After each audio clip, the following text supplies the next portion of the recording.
Welcome to WKNC.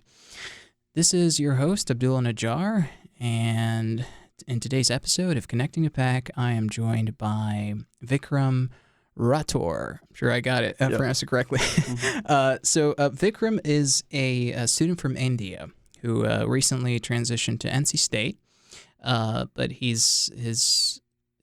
primarily studies in France, and he's currently on an exchange program.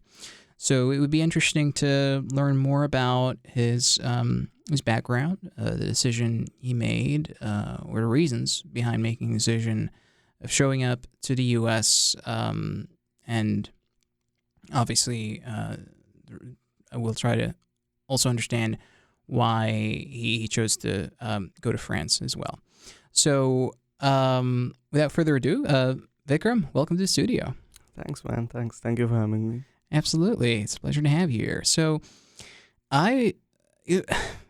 first off, you do have an interesting story. Mm-hmm. I think, I never really, most of the Indian students I met here have studied in India and then came to the U.S. to pursue a graduate program.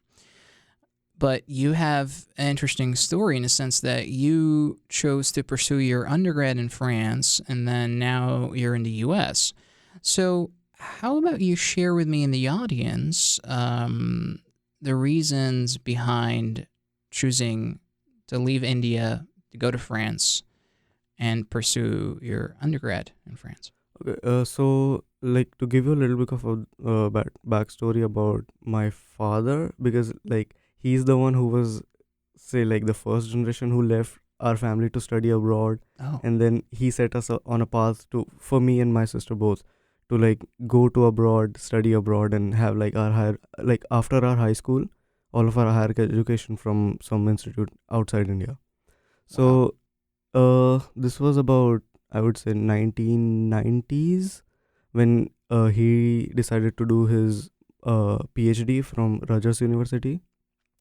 So he finished his bachelor's, he did his master's in India, then he moved to Rutgers for his PhD. Mm-hmm. That is in, if I'm correct, it's in somewhere New Jersey or Massachusetts. New Jersey. Yeah. Mm-hmm.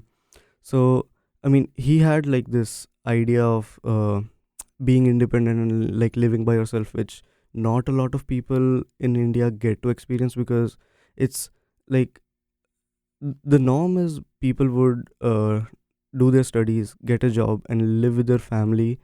And when I say family, it's not just their wife and their kids. It would be their parents. It could be their brothers and sisters who are already married, but it's a big family situation in India. Mm-hmm.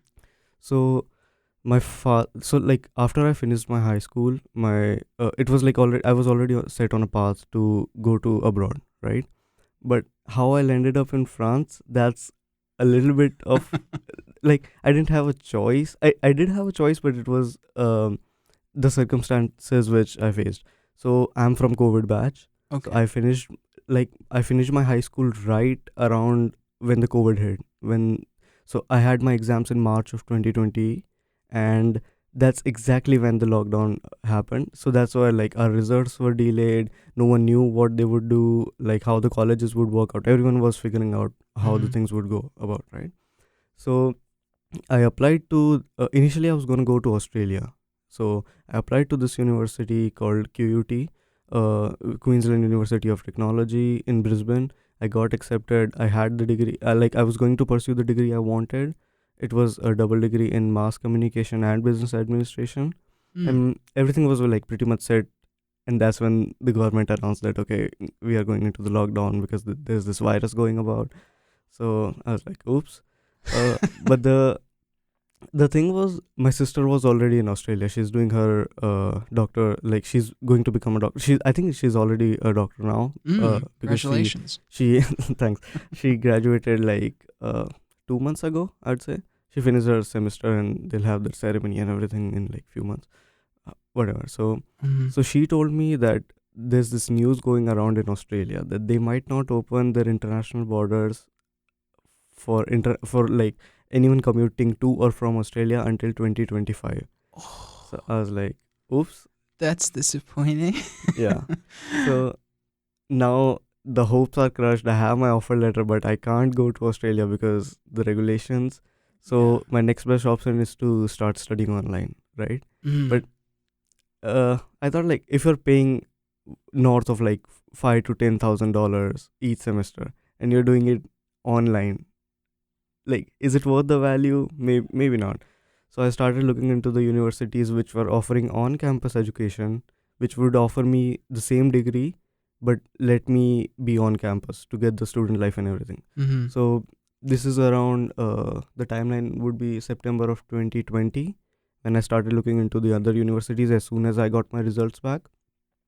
And Schema was one of the first universities to like get back to me, and they were like, okay, Europe is the region which like there are some business schools which are offering on campus education, so you can like come to our university, and there will be fewer restrictions in terms of like your movement and everything, but you can basically like come to our country. So that's when Schema replied to me. I decided to take the leap, and that's how I ended up in France. Wow.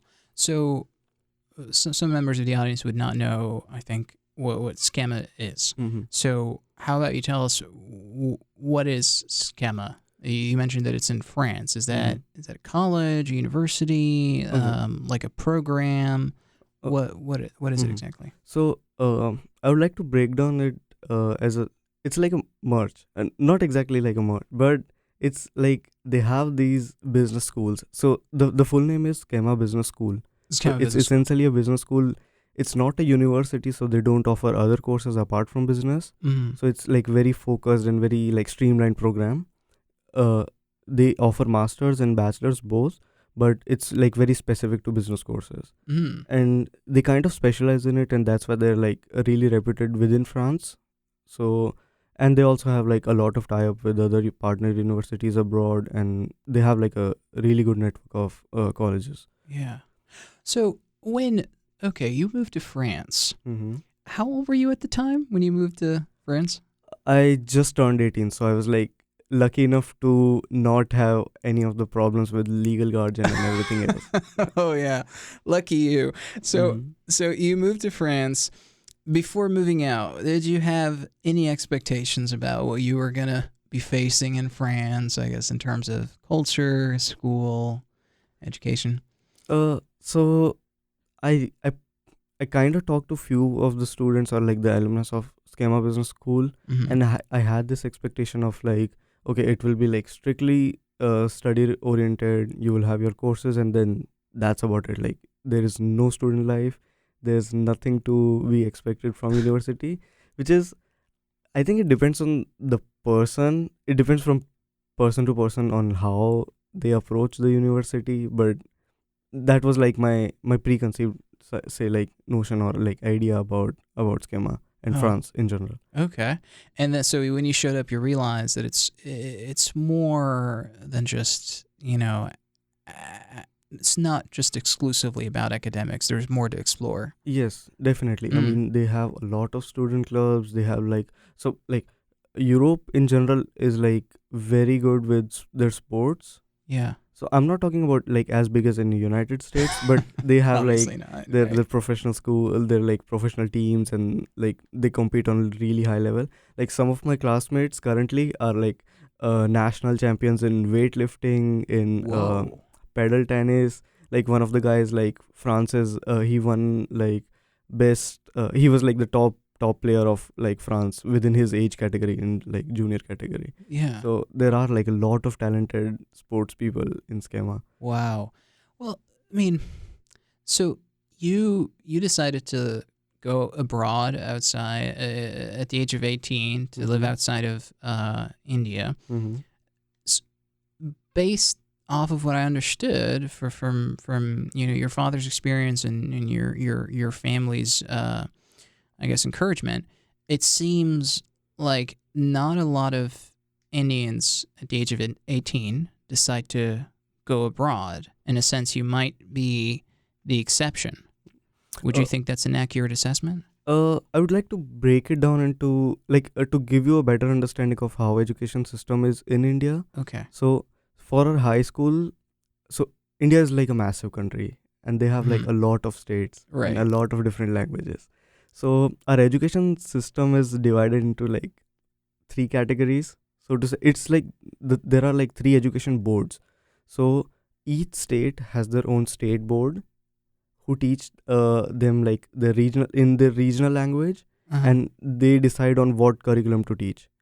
Then we have then we have what we call as CBSE, Central Board of Secondary Education, Okay. which is like the central board, which there is like there will be there will be one or at least like two or three schools which follow CBSE curriculum, which is like the central education system basically. And then we have ICSE, which is like the international standard in which is controlled by the British Education Board, right? So depending on which school you go to, you will have like a certain courses and like language subjects which you will have to take.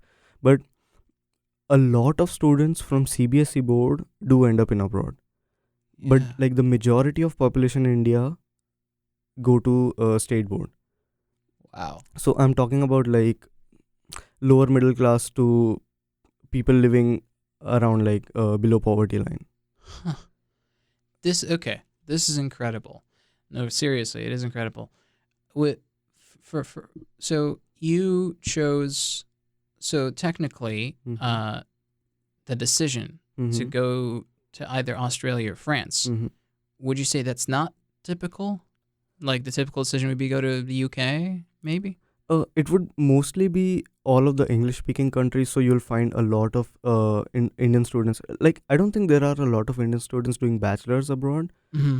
There might be like a big chunk of them, but like the majority, as you said, like come for postgrad, right? Yeah. So the first choices of people would be either Canada, US, Australia, New Zealand, and a few other English speaking countries which I might be missing.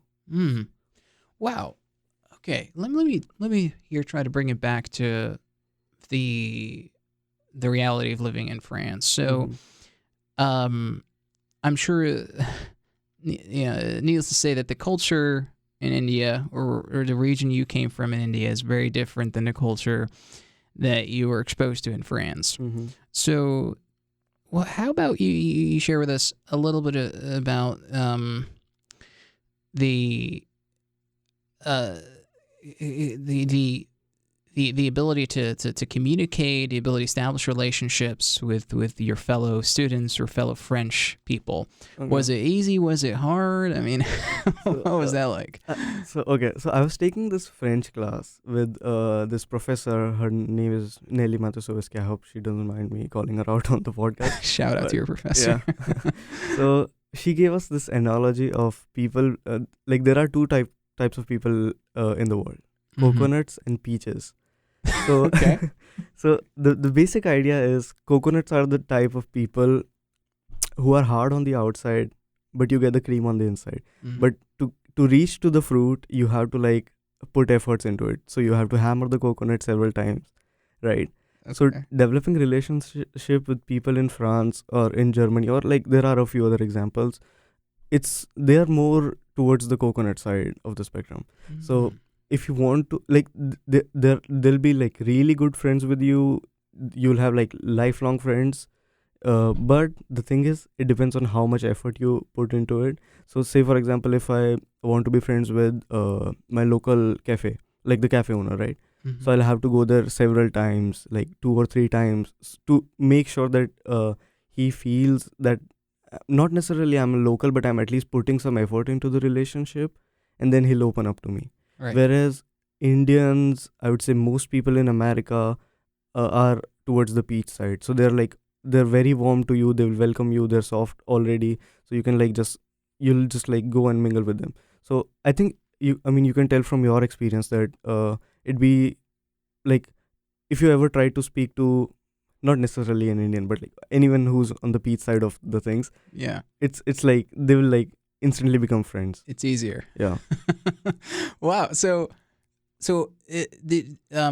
when that testimony, your Mhm. professor testimony, Mhm. is that coming from a French person or someone who is an Okay. international outside of France?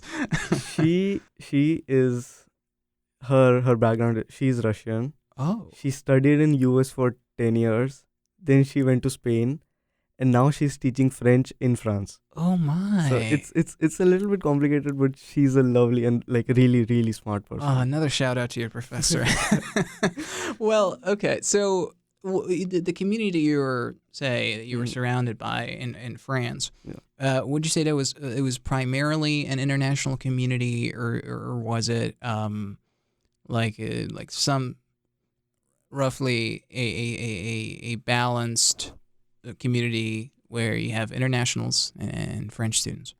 So our business school, I would say the split was around. We had like 200 students in our batch, and around 15 were international, Whoa. and rest everyone was either from France, a country surrounding France like Morocco, which have their education in like French. Right, they're So we French had people from educated. Tunisia, Libya, Morocco who could already like speak French. Uh-huh. I reckon Algeria, right, instead of Libya, because Libyans do not they're either taught in Arabic or English. Oh, I'm sorry for No, generalizing, but yeah. I just wanted to clarify that point, but I Mm. think you're right. Yeah, some of the North African countries would Mm. be a typical. Yeah, Would you probably find them there as yeah. well? So most of my classmates were from like these backgrounds.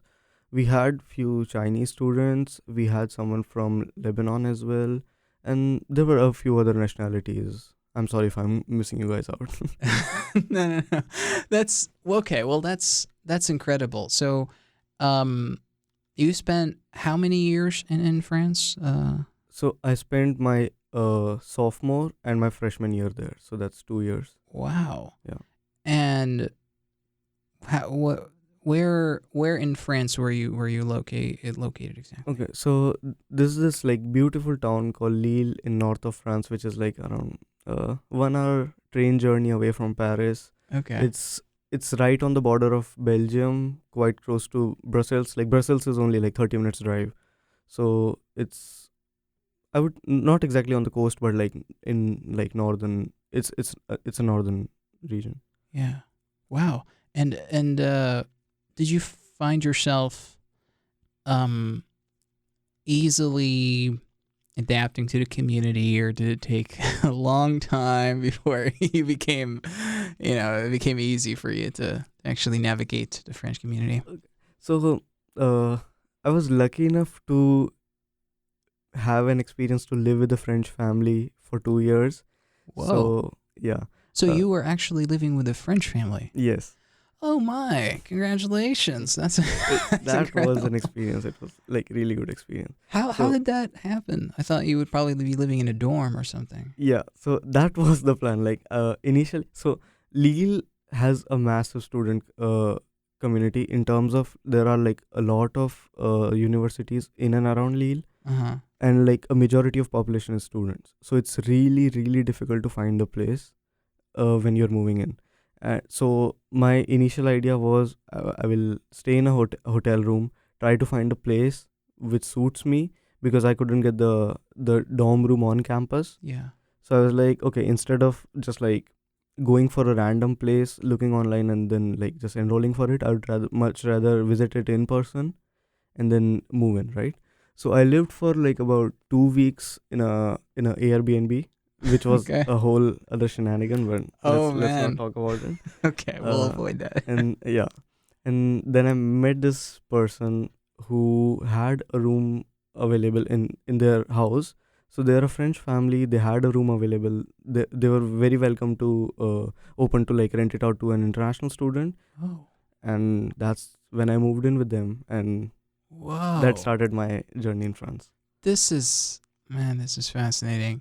So you were from the first, we'll say not the first day, but Mm-hmm. from the early stages, you were already exposed to, I guess, maybe a typical family situation in France. So you Yeah, may have understood more about their, like, the formation of bonds and their, what it's like to be in a French community, in a French family. exactly. What did that? So the relationships, were they similar to how your family relationships are like, or like in India in general? How would you describe it? So luckily the person, I would say, like he's like a really good friend, but I'll just, like, for the sake of it, I'll quote him as a landlord. Okay. So basically this landlord has been to Germany for his higher education. So they have already had an international exposure in terms of, so they were not like a typical uh, like you would generalize as a French person. Okay. They have already had like quite a bit of exposure to other cultures, and they studied in political science. So I mean, Oh, they were like wow. pretty, I would say, pretty smart as well in Okay. terms of having ideas about other cultures and what the differences are. So it was really easy for me to get along with them because they understood the place where I was coming from and how difficult it was for me to like get involved in France and like get the cultural exposure there. Wow. So you would say that they have certainly assisted you in navigating the environment. For sure, for sure. Wow. Very, very generous of them. So I would love to explore that more with you, but I think we should also give some justice to your experience in the U.S. Right? Yeah. So after 2 years, you transitioned to the U.S. How did you? Well, first off, what motivated you to show up to the U.S.? I mean, is there a campus here that you felt was better than other campuses Schema offered, or like this exchange opportunity is worth it? What can you tell me about that? So it's kind of funny, like so Schema expects us to go on this international mobility for our third year to get some international exposure, even though I'm an international student already in France. It's kind of like, yeah. You know, So- it's good. It's good. So we had a few options to go to different countries, and for me the only exposure I've had to the West is would be from where I'm assuming most people have it, like Hollywood and Netflix, and you see all of these movies and Yeah. media, and I mean US is a lovely place. So I never had this hands-on experience with it apart from like looking it on screen or hearing stories from people, or like my father for that example. Mm-hmm. So instantly for me it was a no-brainer because it's an English-speaking country. I've had my higher education in English. It would be really easy for me to like get in and around US basically. So apart from that, I knew that they had this tie-up with NC State, and I looked it up online. I saw NC State, I saw the community, I saw the campus, and I was like, man, I want to be there. And I was like, oh, okay, so we're going to the States. Wow. No, I'm sure you made the right decision. What did you have? Well, I was going to say, did you have any expectations? But I'm sure you did from your exposure to movies, right? I mean, do you think what you knew about Americans or the U.S. Kind of was in line with the reality that you're now witnessing, or how would you describe it? It's funny, and I don't want to like quote another fruit or vegetable analogy for that matter, but US is like an onion. So on surface you see, okay, it's attractive, it's fun, it's a vegetable, but then it has like so many layers when you cut it open. Right. And initially from media you get just the top layer of it. You don't understand the depth of what the culture is in United States and how important it's for them to experience the college and the college life and the sports and religion and I don't know, like TV reality for that example. Oh, wow. Okay.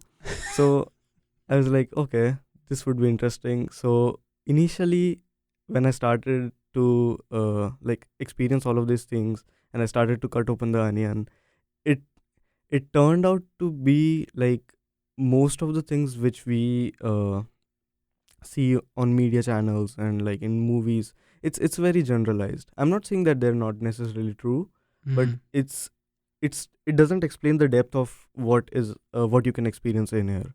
So if there are people listening to this podcast who want to like have this experience, I would say definitely like it'd be like a really good exposure for you to come to the States or like have an exchange program here, live here for a while and see it for yourself. Wow. I will start using this onion metaphor whenever I describe the U.S. Well, it's there's so I think there's so much to explore with you, in terms of Mm-hmm. stories and lessons learned. But because we're short on time, I Mm-hmm. would love to wrap up with a couple more questions. Mm-hmm. One would be well, related to lessons learned from Mm-hmm. your experience so far. What do you think is something that was truly valuable about the this mobility period that you're experiencing right now, whether it be things you learned from your mobility period in France or in the U.S. Um, Valuable lessons. I would say it's not necessarily life advice, but it would be like I developed in such a way that I wouldn't have if I was in India. Mm, To like basically like to dilute or simplify it, right? Like I got to experience so many things, so many different cultures. I got to meet like so many amazing stories, people with amazing stories. So like it it shaped my character in such a way which would not have been possible in India. yeah. So the life lesson, or like I- going back to my father, I think like he made a right decision to put us on this track to go abroad to experience all of these things, because there's such a big world outside of your home country. So Mm-hmm. like moving out and being independent, making my own decisions, how to live life on like day to day basis, what to eat, where to go, how to spend your time, like that was really like important and life changing for me in Yeah. terms of moving abroad. That's very admirable. No, I truly admire your father's efforts, and I think they are coming into fruition. Um, well, uh, here's a question to wrap things up with. Mm-hmm. Um, where do you think your next journey would lead you? You think it will still be in the U.S. or somewhere else that is exotic? I mean, so far I've enjoyed US so much that I'm really considering to do my post graduation in United States after Oh, I finish my bachelor's in France. okay. Maybe get like few years of work experience and then come back to US if that's possible. Like that would be the ideal case scenario. Mm. If not, then I'll tell you where I am. Sure. Well, Vikram, I want to thank you for your time and for joining me. I truly enjoyed our conversation today. Thank you so much. All right.